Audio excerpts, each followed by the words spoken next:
What's up, everybody? This is Karak with ACG, and welcome to another Funfactor Explained. This time we're going to talk about Detroit Become Human, which is certainly much different than my last video, which was State of Decay, and the fun that I got from that. These are videos that I'll be doing on any kind of title that I can where I either enjoyed it or didn't enjoy it, and there's more to jump into when it comes to Funfactor that really can't be covered in the review or really shouldn't be covered in the review.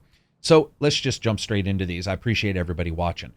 Detroit Become Human is definitely a narrative title. It's definitely a cinematic title, but it is also one that splits off and has, and I think, one of the best multi-protagonist storylines I've seen in a long time. This is something that I talked about and I absolutely loved in GTA. You guys heard me talking about it, where they made you feel like everybody was alive and doing something. You would jet over to Trevor and he'd be puking in a fountain. You'd go and see Michael and he'd be watching TV, just looking unhappy as fuck. That's what I like about these games when it's done right. I also like Telltale Batman series because it allowed you to be Bruce Wayne or it allowed you to be Batman at various different times within the game. This is something that is repeated all the time in Detroit Become Human. It is simply the #1 part of the game. There's a lot of different times where it's a little bit location based. So you'll know that there might be another android nearby, but you can't really play on that because you're not supposed to know, but you can sort of see them in the background or see where they might be. And that overlapping of location-based narrative is fantastically done. And it's a little bit closer, I would say, than GTA, where you would zoom across the map and somebody was doing something. Here, because of the way the stories are, especially as it continues and condenses down to one full narrative, everything is overlapping in this organic nature. When you look at a narrative-based title against maybe a more aggressive, almost adrenal squirting game title like an action game like a GTA, you have different types of fun, and this is something that comes up all the time. It's like, how can you have fun in this game? It's not fun. It's this kind of thing. And there's always a description to sort of separate the ideals of fun, to sort of separate their meanings. I don't really care to do that, to be honest. To me, fun is fun. It is something that could be fun in a different, more satisfaction-based, or something that's more instant kind of based. Using GTA as an example, in a lot of games, especially action games, what you have is a bookended approach. You have your beginning cutscene, and then you have your action. That can be discovering new locations, it can be getting collectibles, what have you.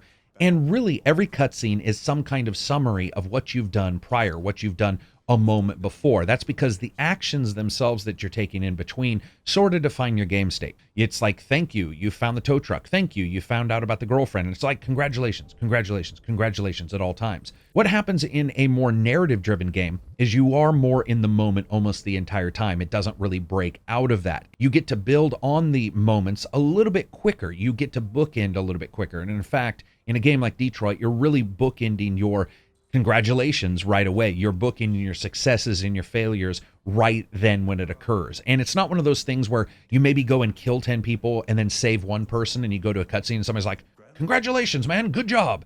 Here, those reactions are kept in a tighter envelope, and that envelope is paid out in spades when it comes to the enjoyment of the game, as long as those stories are good. And in Detroit, they are.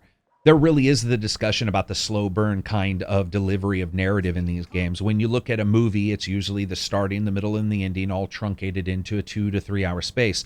When you look at TV shows, they not only have their smaller form, which is their 1 hour or their 45 minutes after commercials or what have you, but they also have the longer form, which is anywhere from 7 to maybe 24 different episodes in a single year. I think that narrative-based games can at least somewhat be compared to a TV show in that way, a little bit more so than an action game. Also, Detroit absolutely nails it when it comes to the detective moments. Now, detective moments are pretty much the status quo when it comes to narrative-based games. They'll fit them in whatever way thematically that they can within the game world, but that's your one way to interject a little bit of, I guess I would say, true gameplay. The weird thing is that most of the time it's really not. When you look at it, it's walking around looking at things versus standing there talking to somebody and making choices. What happens in a narrative game is unlike an action game where you have your cutscene, like I said, and some action and then a bookend. In a game like this, your bookend is basically every single sentence you say, and you're almost building a stat in a weird way, and that stat is memorization, is characterization. You don't get lost usually between cutscenes like you can in an action game where things don't quite develop. Let me talk a little bit about a good example, I think, of where things don't necessarily occur and make sense in an action game, where they may in a more narrative-driven game, and certainly do in Detroit. You look at a game like Skyrim where somebody will be like, man, my daughter's sick. And you'll be like, I've got her. I'm the superhero. I'll go save her. What do I need? And they'll be like, go get a potion. You come back 6 months friggin' later. Thank God you got here in time. And you're all, really? I mean, because frankly, that means she's probably okay if she lived for 6 months. Now, we've seen a couple games try to break from that, especially Divinity Original Sin. They've gone out and they've sort of made a joke of that trope, actually. We do see that happening. But what occurs in Detroit, that moment to moment is really done in a condensed form. And Detroit handles it well also because it doesn't have Mr. Angry Pants and Mr. Happy Pants happening in the same character in the same 30 seconds, which can actually occur in games where the game sort of expects you to leave and do some actions and come back and sort of have some moment when you're out and about. And when you come back, you truncate that delivery and you get a very odd emotional resonance from the characters that you're talking to or seeing in a cutscene. We see this a lot of times. What happens in a narrative-based game is it's a little bit more controllable and they can deliver that emotion from part to part to part to part. What's funny is we do get sometimes where a telltale will happen where somebody's like, I hate you. Okay, I like you. I hate you. Okay, I like you. And yeah, let's be honest, there's a couple people like that in real life, but most of us don't hang around them. People have more of a slow burn within those time frames as well. Even your detective friend, well, let's be honest, he's not really a friend, but your detective partner, there is a moment there where there's a subtlety to the delivery of the change of his attitude. It's not just like, okay, I'm suddenly happy. Even when it does inform you that a character is more or less happy with what you've done, it's a slower burn than in a lot of games, and it takes a little bit of time for that to develop. There's a middle ground there between angry and happy, or between incredibly pissed and ready to give you a kiss. And I like that. I think it's done with more subtlety than I expected, that is for sure. When people talk about fun, and especially myself, where I play all these different games, it's easy to come up with differences when it comes to fun. I actually like to look at it as similarities. Like, where does the fun come from? How does it sort of overlap, really regardless of whatever title you're playing? And I like story, and I like story in my action games, and I like story within my slower narrative-driven games. And this is one that really trumps that, really does some excellent jobs with the story, with the writing, with the narrative, just everything and how it's delivered. And then also thematically layers everything over the top of that, and you get this piece of world that feels really cohesive, even if it is just these small snippets of worlds that you're experiencing as you go from protagonist to protagonist.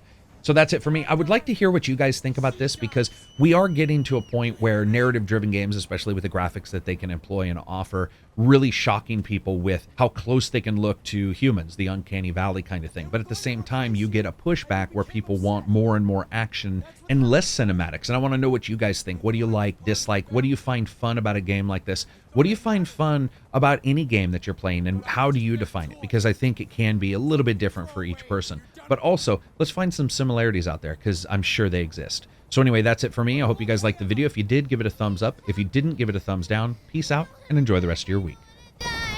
Nobody's going to die.